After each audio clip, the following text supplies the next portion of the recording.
La pregunta principal en relación a todas las vacunas es cuánto tiempo durará la inmunidad. Uno de los indicadores que son fáciles de medir es la presencia de anticuerpos en la sangre. En mi caso, influenciado por los demás, en 8 meses me medí el título de anticuerpos. Resultó ser el mismo. Creo que no es porque la vacuna es una maravilla, sino porque tenía un título inicial muy alto y porque infrinjo las normas y siempre voy sin mascarilla. Como el virus está presente ahora en todos los lugares públicos, en el transporte y en las tiendas, así mi sistema inmune está en contacto continuo con el virus y se mantiene constantemente activo. Así mi sistema inmune está en contacto continuo con el virus y se mantiene constantemente activo.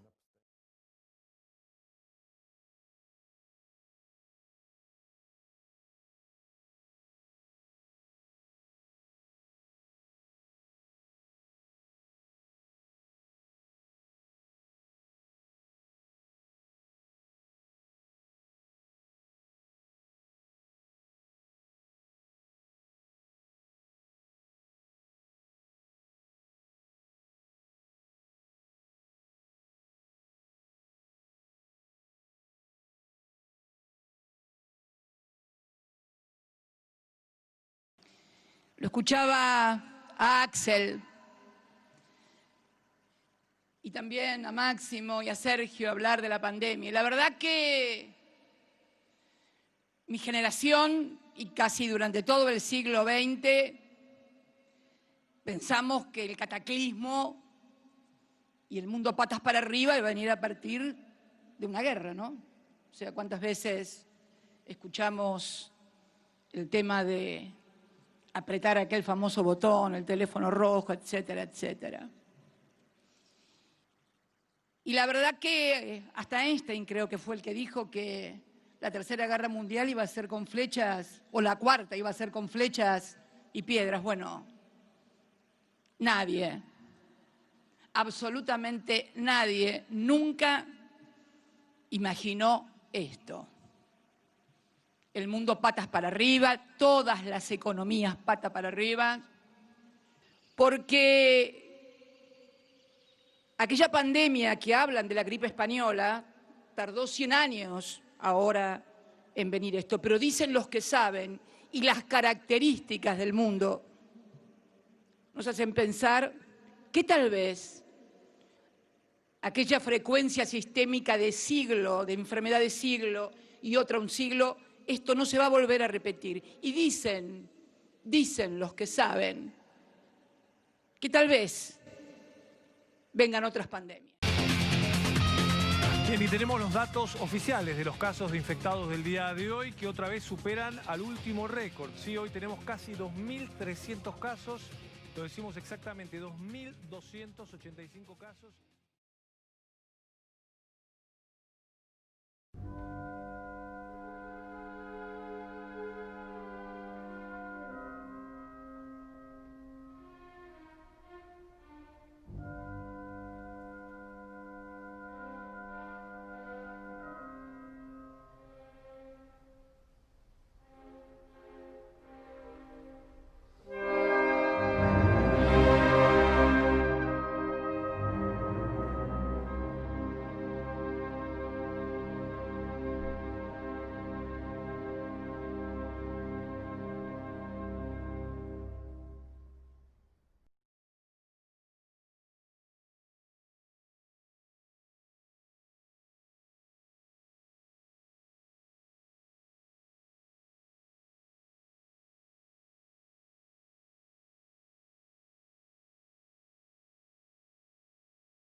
El diario español La Vanguardia produjo un artículo donde se comenta qué reflejo tuvieron en los medios de la época la gripe asiática de 1957 y la gripe de Hong Kong de 1968. Es más que interesante la cuestión porque estas dos pandemias tuvieron una envergadura similar al COVID-19 y, sin embargo, fueron mediática y socialmente ignoradas. Se trató de enfermedades respiratorias, con formas iguales de contagio al COVID, con un parecido perfil de contagiosidad, letalidad y número de fallecidos. ¿Por qué hoy el COVID fue considerado una prioridad para sostener la civilización, mientras que aquellas dos pandemias pasaron sencillamente desapercibidas? La foto que se observa de mozas de restaurante atendiendo con barbijos a sus clientes corresponde a Moscú. La Unión Soviética se destacó netamente por el desarrollo de la medicina preventiva, que constituía un verdadero eje de su vida social. Así que la nariz destapada de una de las mozas muestra que ni aún allí la pandemia era algo obsesionante. El clima mediático era tan relajado que había lugar hasta para los chistes publicitarios. La gripe de Hong Kong no es americana. Pille algo, Made in USA, dice el anuncio. Y efectivamente, La Vanguardia dice: a diferencia de lo que sucede en nuestro mundo globalizado, nadie pensó en cuarentenas ni restricciones de ningún tipo y, excepto para quien cayera enfermo, la vida continuó sin mayores alteraciones. Y agrega: lo que llama poderosamente la atención para estas dos pandemias anteriores es el poquísimo espacio que la prensa les dedicó. La información era poca, superficial y muy excepcionalmente ocupó la primera plana. Pero nada podría graficar mejor la nula fobia existente entonces que la concentración hippie de Woodstock de 1969, realizada en plena pandemia, que se llevó entonces la vida de 100.000 norteamericanos, equivalentes a 160.000 de hoy si actualizamos la cifra por el aumento de la población de los Estados Unidos.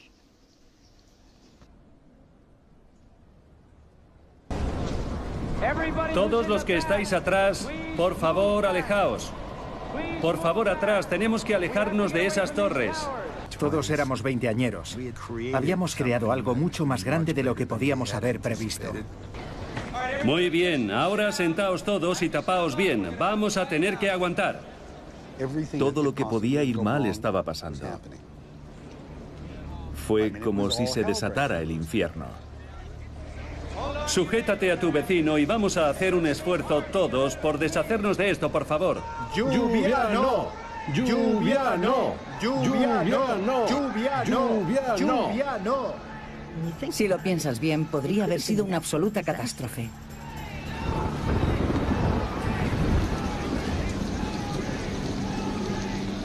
Yo no dejaba de pensar, ¿qué es lo que va a pasar ahora? Muy bien, poneos cómodos.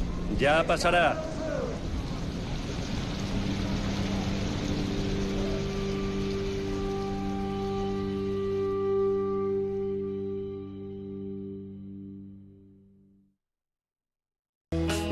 No habíamos planeado nada, ni siquiera dónde íbamos a quedarnos, ni la comida. Simplemente dijimos, suena divertido, cojamos el coche y vayamos.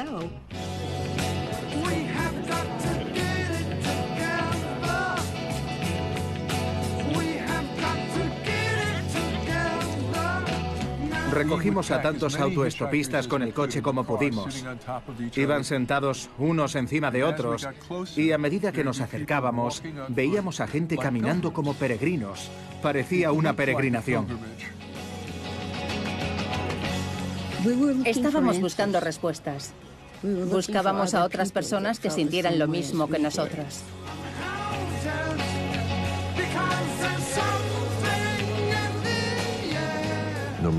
Miraras donde miraras, había alguien. Era como un campo en el que creciera la gente. Nunca había visto tantas personas en mi vida en un solo lugar al mismo tiempo. Mi sensación era, esto es de lo que estábamos hablando. Esto es lo que estábamos buscando, este tipo de libertad.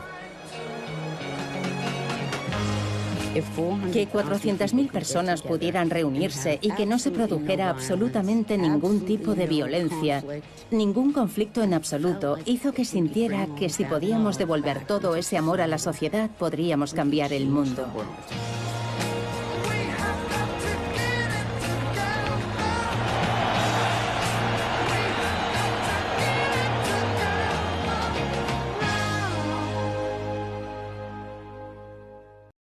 Más elocuente todavía que estas imágenes son las cifras del crecimiento económico en 1968, espectaculares para el capitalismo de cualquier época, pero sobre todo rotundamente contrastante con el panorama de depresión económica mundial que exhibe este 2020. Alemania, 5,5%, Reino Unido 4,6%, Francia 4,5%, Italia 6,5%, Estados Unidos 4,9%, Japón 11,9%, etc. Esto demuestra que no hubo ninguna medida que interfiriera con el normal desenvolvimiento de la economía en ninguna parte del mundo. En 1957, el crecimiento había sido menor, pero en líneas generales, y esto marca el espíritu de la época, las décadas de 1950 y 1960, en que se ubican ambas pandemias, fueron para muchos autores las del gran esplendor económico del capitalismo.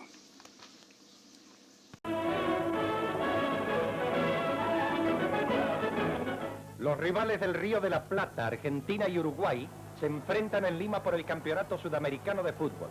Desde el comienzo, los delanteros argentinos ponen en duro aprieto a la defensa celeste. Ataque por la izquierda, pase de Sívori hacia Maschio y gol argentino. Mientras el COVID-19, que es presentado como amenaza inédita para el ser humano, lleva 1.800.000 muertos, la gripe asiática de 1957 mató a 1.100.000 personas de ese momento, equivalentes a 2.895.000 en términos de la población actual. La gripe de Hong Kong mató a 1 millón, que representan 2.125.000 actuales. Ni qué hablar de la célebre gripe española, cuyos 50 millones de víctimas hoy serían 207 millones, o sea, el equivalente a 100 pandemias del COVID-19 sin que la marcha del mundo se hubiera detenido por ello. En este punto se impone una reflexión central. ¿Es posible, como algunos creen, que la hiperreacción sucedida con el COVID-19 responde a una valoración de la vida humana superior a la que existía en tiempos de estas pandemias de las décadas del 50 y del 60? Es que en esas décadas posteriores a la Segunda Guerra Mundial, con la presencia todavía impetuosa de la Unión Soviética, en que florecieron los derechos laborales, la protección de la ancianidad y de la infancia, así como la medicina pública universal y de excelencia, esos fueron tiempos en que la vida humana se valoraba menos que en este presente de hegemonía neoliberal, que justamente desmanteló todo ese avance social? Evidentemente que no. Pero si no hay una superación en el derecho a la vida, ¿qué es lo que explica las cuarentenas? La inédita decisión capitalista de detener la marcha de un gran universo de negocios, del comercio y la industria, todo en nombre de la defensa de la vida, a pretexto de una pandemia que no supera en nada a otras pandemias ocurridas en el siglo XX. ¿No hemos arribado a una contradicción con la cual no se puede honestamente convivir? Una contradicción que solamente se puede eludir tapándola, ignorándola, prestando oídos solo al ruido general. Como en los teoremas que se demuestran por el absurdo, esta contradicción demuestra que el relato que justificó las cuarentenas fue una falsedad, que la cuarentena no se adoptó con motivo del virus, sino que obedeció a otros móviles. ¡Obreros! ¡Obreros! Os hablo en nombre de vuestros compañeros estudiantes. Son las 8 de la mañana. Hoy, cuando salgáis, ya habrá oscurecido para vosotros. La luz del sol hoy no lucirá. Os quemaréis en el destajo. 8 horas de destajo. Al salir al final de la jornada, veréis que os han robado. Sí, robado. 8 horas de vuestra vida. Sí, con el destajo ganáis 10 liras más. Pero es porque ellos, los dueños, han ganado 100. Toda la organización del trabajo es una gran estafa. ¿Y quién te manda? ¿Por qué no te vas a la universidad a estudiar? Por 10 liras de mierda más, los dueños ganan 100. Los dueños ganan 100. ¡Mercenarios! ¡Estáis entrando en la cárcel! Hoy, después de 8 horas de trabajos forzados, saldréis y estará oscuro. Para vosotros el sol, la luz del día, no resplandecerá jamás. ¡Obreros! No es casual que las pandemias anteriores fueran literalmente ignoradas por los medios y la sociedad en general. El capitalismo vivía un momento expansivo. Llovían las oportunidades de negocios y los negocios giraban alrededor de esa expansión. Jamás el capitalismo hubiera tolerado en esa situación siquiera la sombra de una idea de cuarentena, porque eso era como atentar contra el sagrado derecho de lucrar que está en el centro de la sociedad capitalista. ¿Qué es lo que ocurre ahora en cambio?